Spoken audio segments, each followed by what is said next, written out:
আসসালামু আলাইকুম রহমতুল্লাহি বারাকাতুহু। আসুন আমরা একটু ইমান সম্পর্কে জানি। ইমান কি জিনিস, ইমান কাকে বলে, দিনদার কাকে বলে। হজরত হানজালার কাহিনী শুনি একটু। হজরতে হানজালা ফরজ গোসল করার সময় বের হচ্ছিলেন, রেডি হচ্ছিলেন। এমন সময় কে বা কারা খবর দিল যে হানজালা, তুমি এখানে ঘরে বসে আছো এবং তোমার বিশ্ব নবী মোহাম্মদ রসুল্লাহ সাল্লাল্লাহু আলাইহি সাল্লামকে কাফেরেরা, বেঈমানেরা ঘিরে মারার প্রস্তুতি নিচ্ছে। এবার এই কথা শুনে আমার হজরতে হানজালা আর বসে থাকতে পারলেন না। বিবিকে বলছে, ও বিবি গো, তাড়াতাড়ি আর দেরি করো না, দেরি করো না, আমাকে তরবারিটা দাও, আমি আমার বিশ্ব নবীকে যায়া রক্ষা করি। এবার তার বিবি বলছে, ও প্রাণের স্বামী গো, আপনি নাপাক অবস্থায় আছেন গো, নাপাক অবস্থায় আছেন। আপনি ফরজ গোসলটা করে যান, ফরজ গোসলটা করে যান। আমার হজরত হানজালা বলছে, ও বিবি আর কথা বাড়ায়ও না, সময় লস করো না, সময় নষ্ট করো না, নষ্ট করো না, তাড়াতাড়ি দাও। আমার বিশ্ব নবী বেঁচে আছে নাকি মারা গেছে জানি না, আমি পাপী তাপী হয়ে যাব, গুনাহগার বান্দা হয়ে যাব রে, আমাকে তাড়াতাড়ি বিবি তুমি তরবারি দাও, তরবারি দাও। এবার তার বিবি তরবারি যেমনি দিল আর তেমনি ভাবে আর দেখাশোনা না,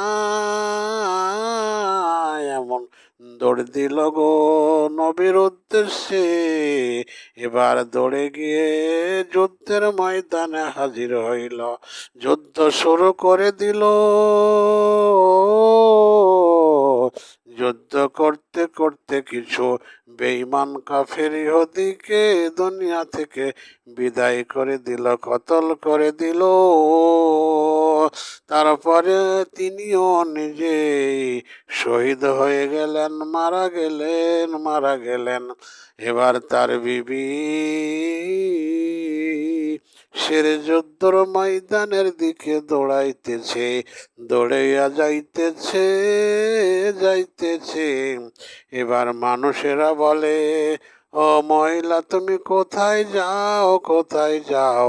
বলে আমি যুদ্ধের মাঠে যাই। বলে তোমার স্বামী হানজালা, হজরত হানজালা আর পৃথিবীতে নাই, বেঁচে নাই, শহীদ হয়ে গেছে, মারা গেছে গো, যে লাভ নাই। এবার হজরত হানজালার স্ত্রী বলে, গো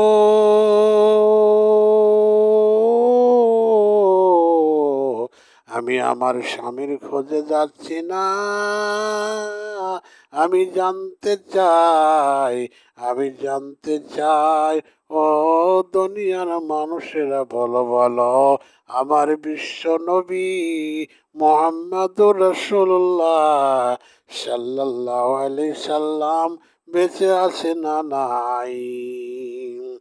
আমি আমার স্বামীর খোঁজ নিতে চাই না গো, সে মরে গেল না বেঁচে আছে, আমি শুধু আমার বিশ্ব নবীর খোঁজ নিতে চাই।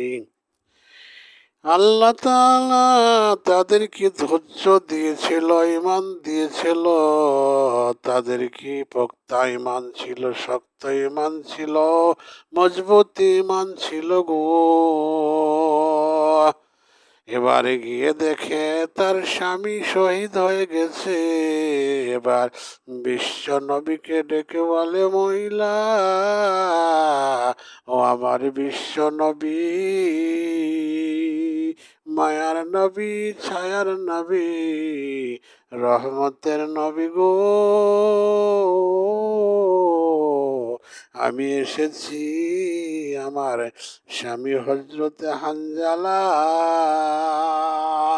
এই অবস্থায় এসেছে, নাপাক অবস্থায়, ফরজ গোসল করা হয় নাই। আপনার কথা শুনে, যুদ্ধের কথা শুনে তাড়াহুড়া করে বের হয়ে এসেছে।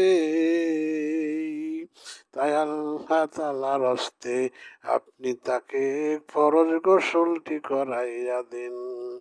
এবার হযরত হানজালাকে খোঁজাখুঁজি করার পরে দেখে মাঠের এক পাশে আছে, পড়ে আছে শুয়ে। এবার তার সাহাবীরা তাকে গোসল দেওয়ার জন্য, নবী বলে গোসল দিয়ে দাও হযরত হানজালার। এবার যে দেখে তারা হযরত হানজালার সারা শরীর ভিজা, পানি ছুঁইতেছে, চুলের পানি টপ টপ করে পড়তেছে এবং গোসল হয়ে গেছে গো। এবার তারা হতবাক, নবীকে বলে হানজালার গোসল কি বা কারা দিয়ে দিয়েছে রসুল গো, ও নবী গো। এবার জিবরাইল আলাইহিস সালাম নবীকে বলছে হযরত হানজালার গোসল আল্লাহর জান্নাতের পানি দিয়ে গোসল করানো হয়ে গেছে, ও নবী আর তার গোসল করা লাগবে না। বলেন সুবহানাল্লাহ, বলেন সুবহানাল্লাহ। সে একেবারে জান্নাতি হয়ে গেল। আল্লাহ তাআলা, আল্লাহ তাআলা দয়াবান, রহমতবান।